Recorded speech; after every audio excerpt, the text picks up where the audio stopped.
Ndasubiriye kubaramutsa nshuti namwe bagenzi mukunda kandi mugakurikira inkuru n'ibiganiro dutambutsa kuri ino shene yanyu ari nayo yacu ya YouTube Shiramatsiko TV. N'umwanya biba bigezeko biba biriko biragarukako cane irya nino ngaha mu gihugu c'u Burundi, aho kuri iri genekerezo rya 25 z'ukwezi kwa gatandatu umwaka wa 2026 tubazaniye amakuru ahambaye, n'amakuru yihutirwa, n'amakuru arabana n'umutekano ndetse na politike.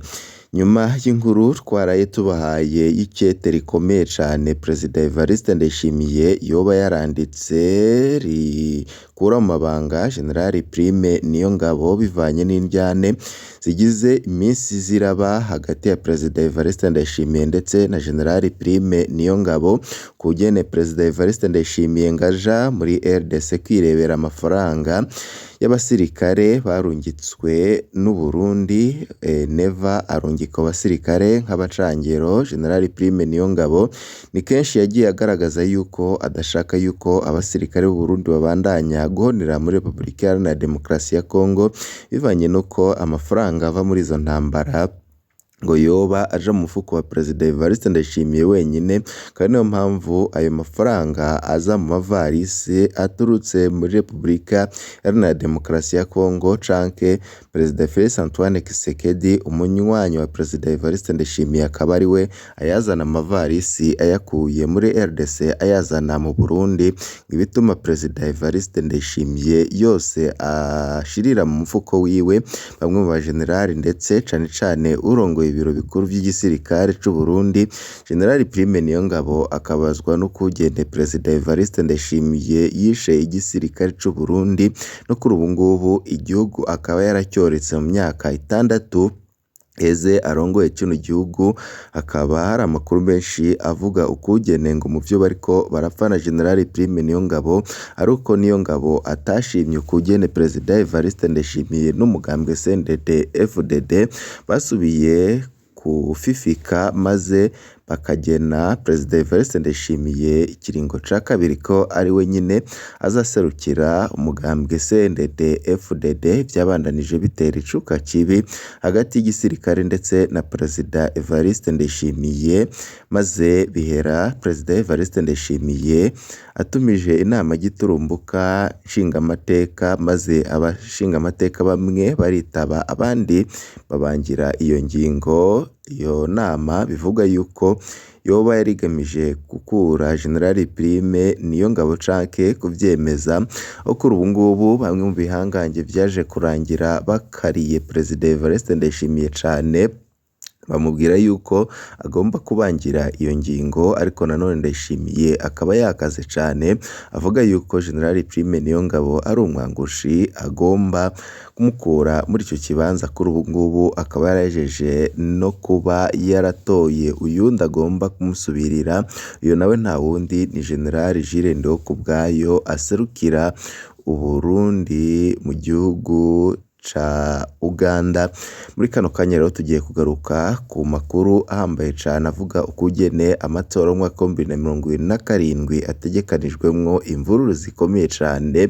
Perezida Evariste Ndayishimiye ari mu mazi abira muri kino gihe, bamwe mu batamushigikiye bariko baraca ku biti no ku mabuye. Kuki Ndayishimiye yagirizwa ubusuma bukomeye cane na bamwe mu bajenerali ndetse no muri CNDD FDD muri kino gihe, amafaranga y'ubutare yobaja hehe? Ibi navyo turaza kubigaruka ko muri ino nkuru, aho Perezida Ndayishimiye yatangaje ko ahejeje kubura umwobo Ababiligi bari banyigejemwo ubutare ahitwa Murehe mu Kirundo, ariko nanone avuga yuko ubwo butare aribwo bwoba bugiye gukiza u Burundi, ariko abarundi barategereje amaso arahera mu kirere. Kuri ubu ngubu rero abarundi bose bikanguye imvururu zikomeye cane, imyiyerekano ndetse n'amatora adashoboka mu mwaka wa 2027 birateye ubwoba.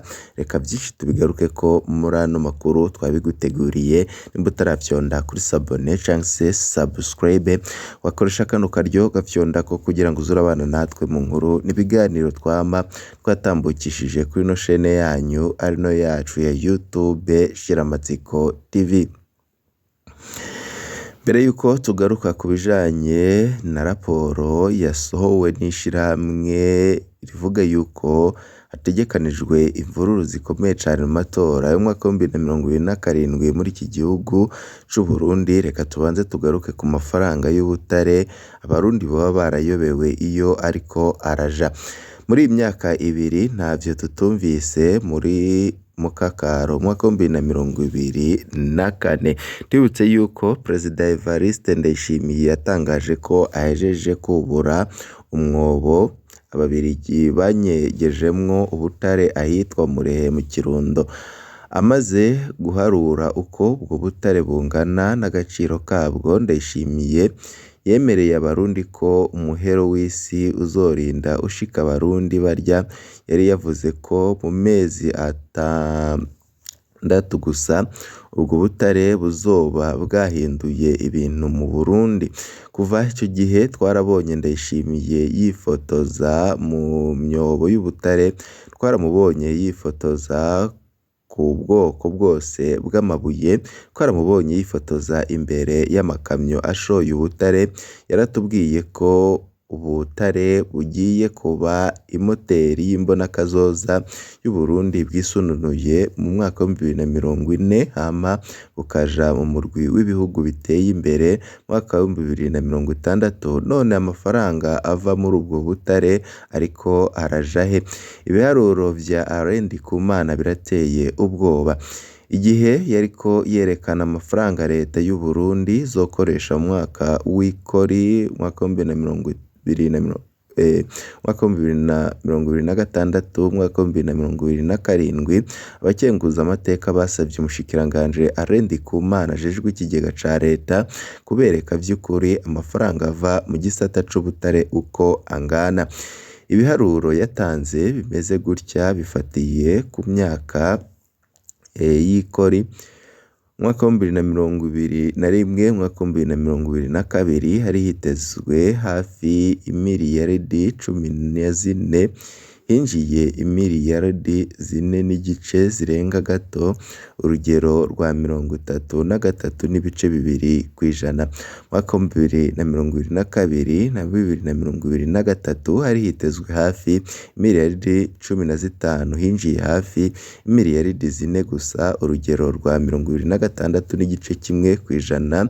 Umwaka w'2023, umwaka w'2024 hari hitezwe hafi imiliyaridi 32, hinjiye miliyaridi 6 zirenga gato, urugero rwa 19.6%. Umwaka w'2024, umwaka w'2025 hari hitezwe miliyaridi 32, hinjiye miliyaridi 13.9%, urugero rwa 42.1%. Umwaka w'2025, umwaka w'2026 hari hitezwe miliyaridi 148.9, hinjiye miliyaridi 20 zirenga gato, urugero rwa 13.7%. Umuntu aravye bino biharuro yo kwibaza vyinshi. Baharura gute amafaranga boba biteze ko azova mu butare mu buri mwaka? Nimba ivyo biharuro bikorwa neza, bigenda gute ngo amafaranga yinjira mu kigega ca leta abe ari make cane, ayandi aja hehe? Umuntu aravye ivyo biharuro abona ko kuva mu mwaka uheze hashobora kuba harabaye nibura ubusuma bukomeye mu gisata c'ubutare. Miliyaridi zirenga 100 zishobora kuba zaribwe mu gihe ibiharuro vyoba vyari vyakozwe neza. Koko ubutare buriko buraba umushinge w'iterambere nk'uko Ndayishimiye yabivuze. Umuntu aravye ivyo biharuro asanga bivuguruzanya cane n'ivyo Ndayishimiye yavuze.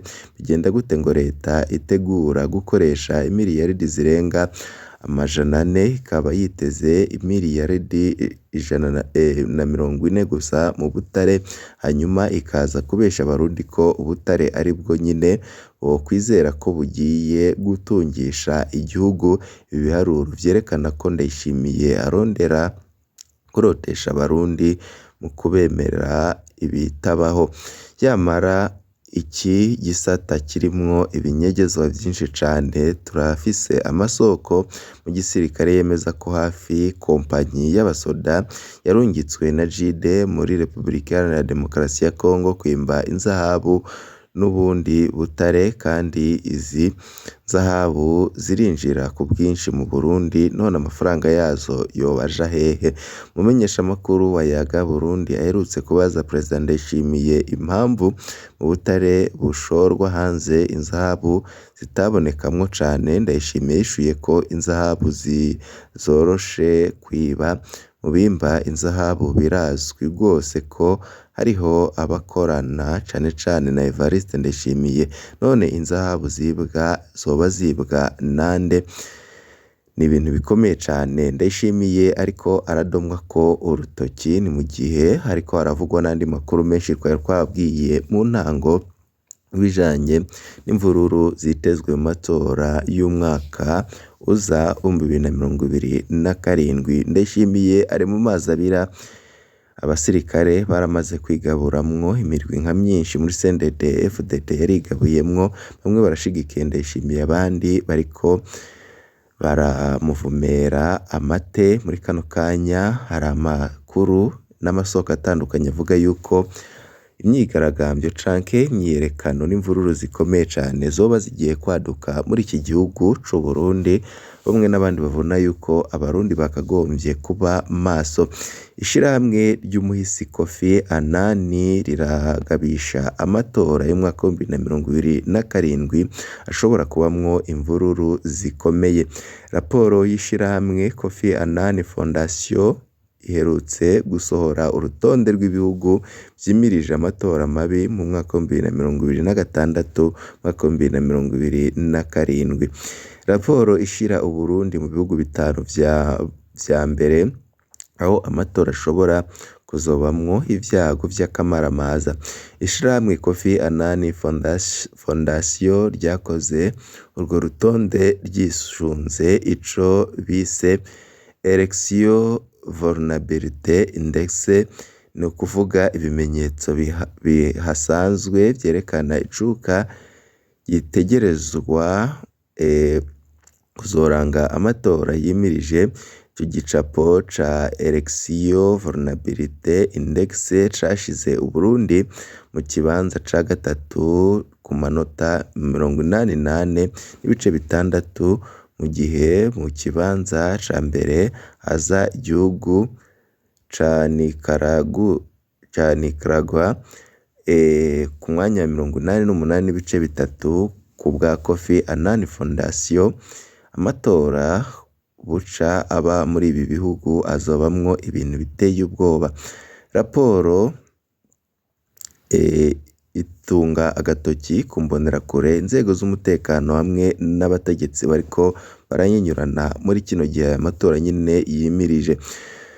Ku Burundi, raporo ivuga ko iki gihugu cama kiri ku rutonde rw'ibihugu vyo munsi y'ubutayu bwa Sahara vyabamwo imvururu zo ku rwego rwo hejuru. Mu gihe c'amatora amanota 48.6 yahawe Uburundi hafatiwe ku cuka c'ukurabana ayingwe kiranga ibihe vy'amatora, kwiganza k'umugambwe CNDD FDD uri ku butegetsi, inzego zigoyagoya n'ingendo yo kuzivya abatavuga rumwe n'ubutegetsi. Raporo ivuga ko inyuma y'intambara Uburundi bwinjiye mu nzira y'amatora, ariko akaba ari amatora avanze n'ubugome, abata igihugu bagahunga canke gutana mu mitwe.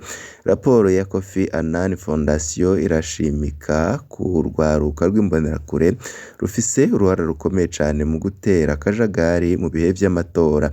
Imbonerakure ziratera ubwoba abanyagihugu, abandi zikabakubagura. Inzego z'umutekano nazo nyine zagirizwa na raporo kuba igikoresho c'ubutegetsi. Raporo ivuga ko abategetsi nabo batera ubwoba abanyagihugu, bakaka seni uburenganzira bwo kwigenga, mbere n'amategeko agenga amatora bakayatesha agaciro. Raporo ya Kofi Annan Foundation ivuga ko ibiherutse kuba mu matora yo mu mwaka wa 2025 vyerekana neza uko amatora y'umukuru w'igihugu yimirije ashobora kugenda. Raporo irerekana ukugene ubutegetsi bwakoze ibishoboka byose kugira ngo umugambwe CNL uburabuzwe. Ibi bikaba byatumye urutonde rw'abatavuga rumwe n'ubutegetsi rwaciye rukaza inguvu. Raporo iranavuga ko kuba bahunze igihugu badashobora kwitaba amatora ndetse no kuba abashoboye guhunguka baca bakubagurwa ngo ibi birerekana amatora y'umwaka uza ari amatora atitezwe na gato kubera atarekuriwe bose. Raporo inavuga ko ayo matora mabi buca aba mu gihe Uburundi buhanzwe n'ibibazo by'ubutunzi biteye ubwoba, aho igihugu kitagira amafaranga y'agaciro, ibitoro n'ibindi byankenerwa, hakiyongera ko n'iduga ry'ibiciro byisubiriza ku masoko. Raporo kandi irerekana ko imbonerakure hamwe n'abategetsi bo hasi bimonogoza mu gihe inyuma y'amatora mu kurara ku mugono abanyagihugu, abatavuga rumwe n'ubutegetsi hamwe n'abarongoye amashirahamwe yigenga. Raporo ya Kofi Annan Foundation irangiza itanga impanuro ku mpande zitandukanye. Raporo ihanura Seni kwikubita agashi abe ari umurwi wigenga mu gutegura amatora aciye mu muco na cane cane mu kuvavanura n'ingendo yo gutangaza ibiharuro bitabaho.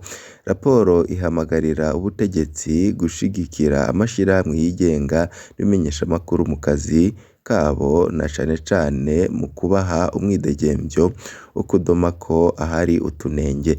Inzego z'umutekano kandi imbonerakure n'abategetsi basabwa guhagarika ingendo igayitse yo gutoba amatora mu buryo bwose basanzwe babikoramwo. Abafashanya n'Uburundi nabo nyine bahamagarirwa gukurikiranira hagufi ingene amatora yo mu mwaka uza yoba mwituze n'amabi akorwa n'imbonerakure agahagarikwa. Raporo y'ishirahamwe Kofi Annan Foundation yashizwe ahabona ku igenekerezo rya 10 z'ukwezi kwa gatandatu mwaka wa 2026. Ishirahamwe kandi Kofi Annan Foundation ryashinzwe mu mwaka wa 2007 n'umisi w'umunyagana. Kofi Annan yigeze kurongora ishirahamwe ONU kuva mwaka w'1997 gushika mwaka wa 2006. Ishirahamwe Kofi Annan Foundation rifise icicaro i Geneve muri Suisse. Kofi Annan yitavye Imana muri 2018, aho nyine amakuru menshi agenda avuga yuko biriko birakorwa ndetse no kugena ubutegetsi bw'Uburundi buriko buragaragara bigiye kuba ibintu bikomeye cane, mu gihe Perezida Evariste Ndayishimiye yabonye yuko mu bamubangamiye harimo General Prime Niyongabo. Kuri ubu ngubu akaba yaranditse ikete ngo abamundi ba generali baryemeze, ariko nanone bikaba ari ibintu biriko biramutako amazi kuko bamwe mu ba generali ndetse namwe mu basendede FDD bariko baramutegeka kubangira iyo ngingo, kuko General Prime Niyongabo ni umugenerali amaze igihe kinini cyane kandi akomeye, ashobora kumukura ibintu bigaca bigenda nabi. Mu gihe General Prime Niyongabo nawe yamenye ivy'ayo makuru, akaba ariko araca ku biti no ku mabuye kugira ngo afashe bose bashaka guhagarika Perezida Evariste Ndayishimiye. Babona yuko yaborekeye igihugu, kuri ubu ngubu kikaba kigeze ahabi mu bisata nka byose. Kuri ubu ngubu abanyagihugu bakariko bararira ikivumvu, none kuri ubu ngubu Ndayishimiye ari muyabira. General Prime Niyongabo kuva ko biri ku mutako w'amazi Ndayishimiye. Mu yandi makuru turaza no kubabwira n'izindi nkuru nyinshi ziriko ziravugwa kuri iki cyuka cibi kibandanije gututumba. Ibe byiza kuri mwese rivyo ndabipfurije.